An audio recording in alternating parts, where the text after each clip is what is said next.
Lord Dufferin, सीमा निर्णय और अमीर का स्वागत।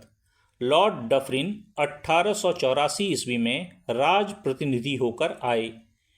1885 ईस्वी में अफगानिस्तान की सीमा के विषय में रूसियों के साथ अंग्रेजों के झगड़ा होने की संभावना हुई। लॉर्ड डफरिन ने अफगानिस्तान की सीमा ठीक करने के लिए एक राजदूत रूस में भेजा। इस पर उसकी सीमा निश्चित करने के लिए एक कमीशन कायम हुआ।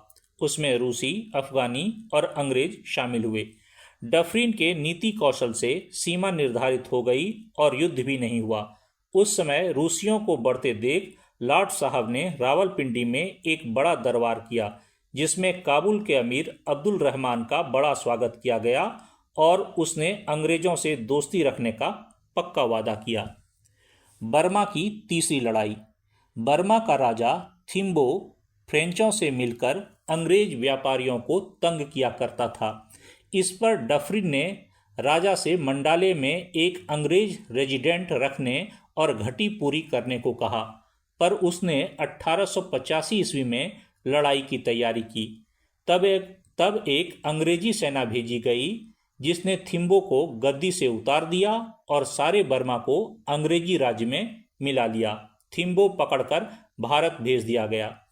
1885 ईस्वी में इंडियन नेशनल कांग्रेस हुई।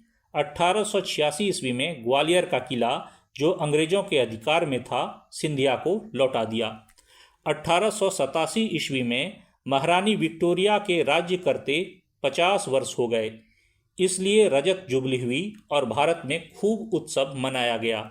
डफरिन साहब की पत्नी को भारतीय स्त्रियों से बड़ा प्रेम हो गया था। उनकी भलाई के लिए उन्होंने जगह जगह स्त्री अस्पताल खुलवाए, जिनमें स्त्रियां ही डॉक्टर रखी गई। 1888 ईस्वी में डफरिन साहब भारत से विदा हो गए।